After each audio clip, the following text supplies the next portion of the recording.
How are we feeling? We're coming. You're going to be here in a couple of weeks.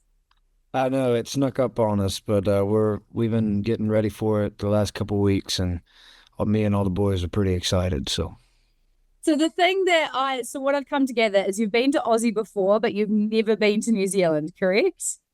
correct, correct. What We are very excited.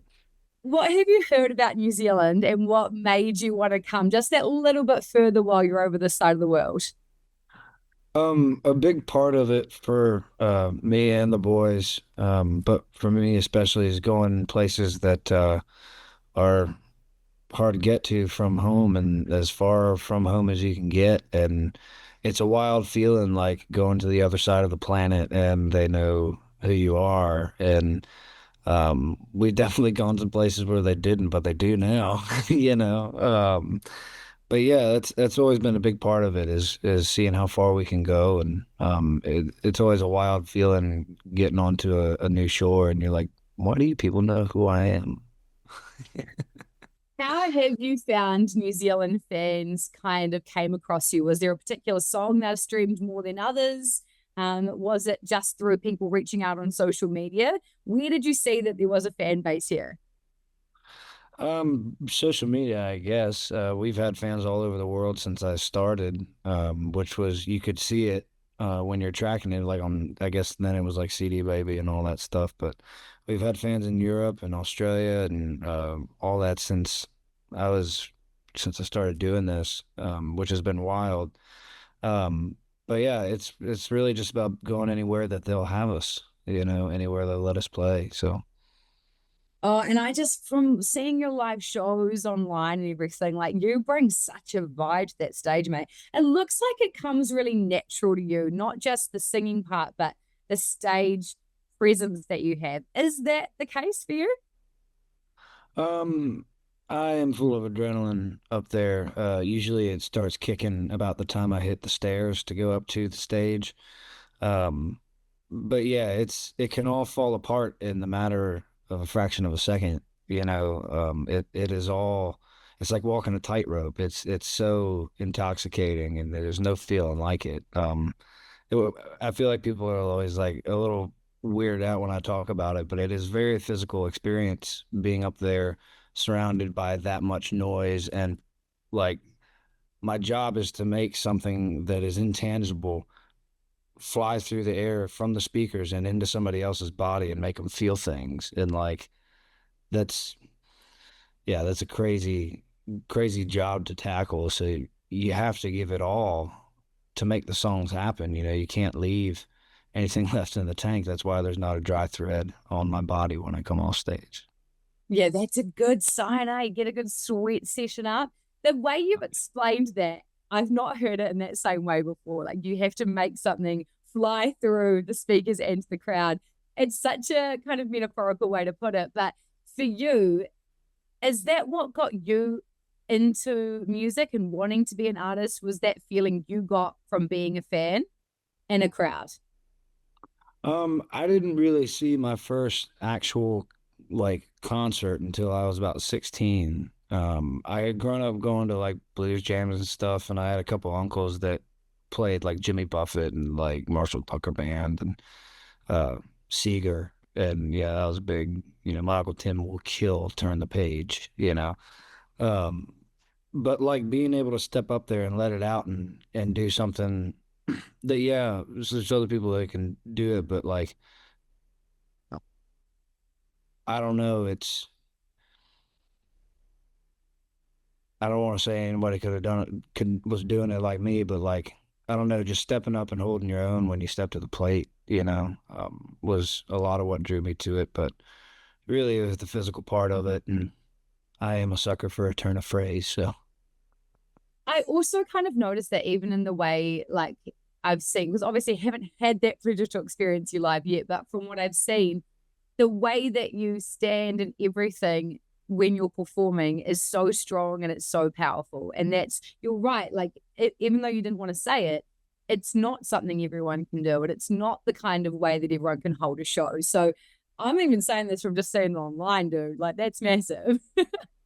thank you. I'm excited for you to see it. And so Make a Liar obviously is going to be a song that everyone's frothing for. I've the amount of teaser videos for this, I was like, God, I think I know the song, but I only know a snippet of that song from all those teasers. When it comes to that process of knowing that this is going to be your next single and releasing it, how pre-planned are you for all of those videos? Like, are you sitting down and shooting them all in one session, or do you just like, I'm on a whim and I'm in a forest and we're going to give this a go and we're going to shoot it again? We do kind of expeditions and we'll do like content days at my house and stuff but we'll do expeditions kind of like when we go and do content for a whole record like we did for Back of My Dreams like all the Heavens to Betsy stuff and like that we did like half of that in out in Montana and Wyoming and stuff and that was like 3 days, but we'll just pile in a SUV and it would be like 5, 6 dudes, and we go and get it done. Skeleton crew style. So it's fun, and we're moving fast all over the place. And we just did one up in Sequoia National Forest, and just got a minivan and was literally shooting outside out the door of the minivan and hop back in and go. But yeah, we're not doing it, just kind of flowing out. And if it feels right, then do it. And then if not, then if it looks stupid later, then let's not, you know. Now that's so cool though, because it's obviously like you've got, by the sounds of it, such a tight knit crew around you that you can just have those days where you're like, hey, let's jump in the back of the car, we're all going to go. You're mentioning about the national park. For you guys, I know it's for us, we'd have to get like permits and all sorts of things to be able to do that. Is that the same for you? We Or just is shoot this? on the outside of it. Yeah, We, yeah, we, yeah. we just shoot on the outside of it and just, hey, how you doing? What? Oh, okay. Yeah. It's so funny you say that because in my mind, sucker for Yellowstone and anything in that Yellowstone universe. So when you say that, I've just got like Casey Dutton coming and checking up on what you're doing. Like that's what comes to mind when you say that. No, we try to get where the people aren't. I like me and the boys to have the freedom of like just it's just us and we can make this whatever we want. Well, we were in a spot the other week up in Sequoia. We had our way with it for about 3 hours. And I mean there's cars going by, but ain't nobody was stopping or nothing. And it was just like I mean there's thousands of people, up in there and we just had this little it's incredible, incredible. But yeah. Oh, that you saying that also just reminded me of the photo that you posted of you, or but in the Gorge Amphitheater, Oh or you yeah, being yeah. like, talk to me about that because that looks beautiful, like nothing I've ever seen before. It's huge. It's a bit hard for the human brain to fathom it when you're looking at it, and the longer you look, the deeper it goes. It's like looking at a giant pastel painting. I have one of British Columbia. It looks just like that. It's just like this is a painting and I'm in it. And it's so awesome. That's a crazy place to see a show. That's probably in the top 10 across the world for me. Far out because like you said, it doesn't look real. It just looks Yeah. like you've This 800-foot photoshopped cliff yourself. and it's 3 miles to the other side of the river. Like it's ridiculous. Like yeah, we got a whole bunch of content up there that we're about to let go and it looks not real. That's so awesome to be in the position and to be able to do things like that and have those goal places where you want to film, where you want to perform, and New Zealand being one of those. We get to witness you for the very first time, and this is going to be huge for us because we're finally getting country artists coming here, and there's been such a market for it for so long, but it's just been one of those ones where it's like Aussie's easy just to go to. So when it comes to a Jackson Dean show, obviously we've briefly talked about how you feel and presence wise on stage. What can a crowd expect and what do you want from them? Um, I always think that when people come to our shows, they come because they either want to sing, they want to hear some rock and roll and some country, or they need to let something run through them.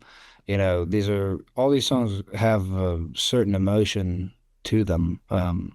and some of them are very, very emotional. But it's all or nothing up there with us, so it should be all or nothing out there, you know. Um, but it's just like we're all here together, and let's just love the fact that we're all here together and have a good time. And some nights it's anarchy, you know. You just can't stop that. You know, I've seen some crazy things in some clubs go on while I'm on stage. But what I want is for them to sing and have a good time and come headbang with us.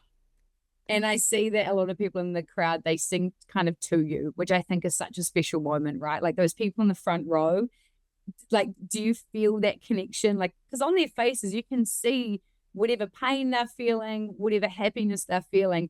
That must just be the most unreal feeling for you. It is, and some people you come across that are just like, what else you got? You know, but you know, you catch diehards in the crowd, and you're just like, yeah, that's why we're here, baby. You know, and then you watch people that have never heard us before, and they're like, what is happening? You know, and it's a fun thing to see somebody see us for the first time is always it's just like, uh, what? Yeah, it's a lot of fun.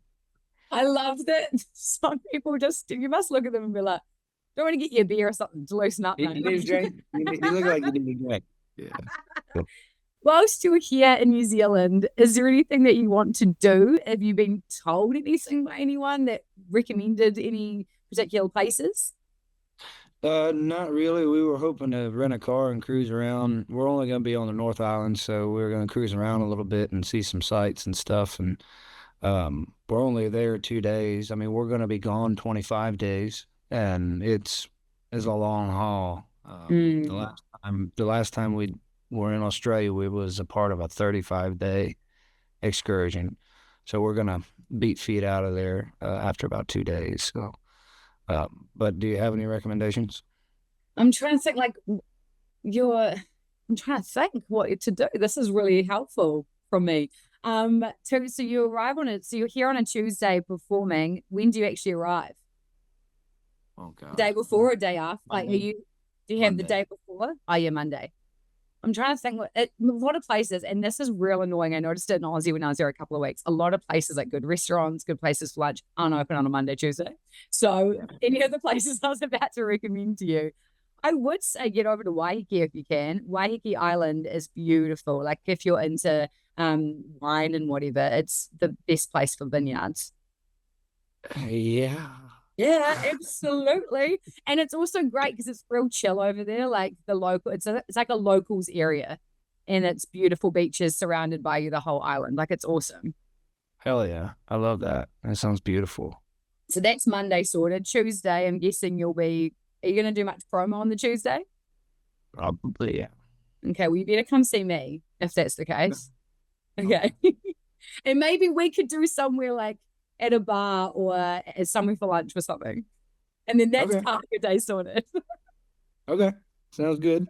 I like it. Um, if you had more time, I would have suggested the likes of Hobbiton and that, but it's a wee bit further out. But you do watch Lord of the Rings? Oh yeah. Oh yeah. Actually?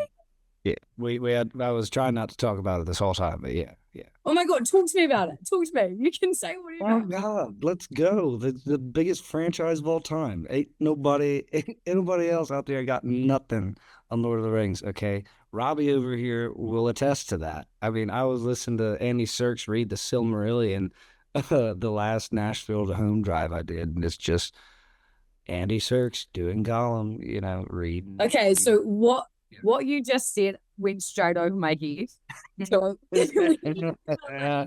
as a New Zealander, should know, but do not know what you're talking about. Yeah. From a literature and a creative standpoint, it's incredibly admirable to watch and be like, oh my God, like this is the majority of like what this entire genre like stemmed from. And like I watched the Tolkien movie about him like in college and like doing all this stuff and going through the war and like the creation of the language and like it's just the linguists and like oh my god like it started out as a language and then it became a yeah oh my god it's crazy the more the more you get into it the more you're like oh my god this dude had to think of this. Like, oh, it's incredible. But yeah. Okay, well, I'm actually changing your plans while you're here. You're not going to Waikiki on the Monday. You're going straight to Hobbiton. Yes. Okay, 100%. cool. Cool. Because just talking to you now, you're not just one of those people that says, "Oh yeah, Lord of the Rings and Hobbit." You actually know. So I've never been because it's like actually it's probably like 2 hours away. I've unfortunately never been. Always wanted to, but I've heard it's one of the coolest places. And you actually can go inside of the Hobbit houses now. You didn't used to be able to do that. Bobby, don't shave your feet tonight. Starting tonight. Oh, this is great. It's happening. So you've got to go there and then you can go to the Shire. There's like you can have beers at the Shire. Sick Yeah. it. This is I you love on it. the Monday, okay? It's sorted. Yeah, just smoking hobbit's weed or long bottom leaf, what is that what they call it? Yeah. Yeah. Oh my gosh. I love that you're like, I don't want to talk about it, and now it's your whole plan. Um, honestly, the amount of excitement that we have for you coming here, and even more so knowing that you've got such a strong tie in the sense of like how much you love something we've created is awesome. And so I can't wait to have you here, mate. It's a couple of weeks. It's going to go fast, and Power Station's a really cool venue that you're performing at too. Real Sick. cool spot. Jackson Dean, thank you so much. Thank you so much.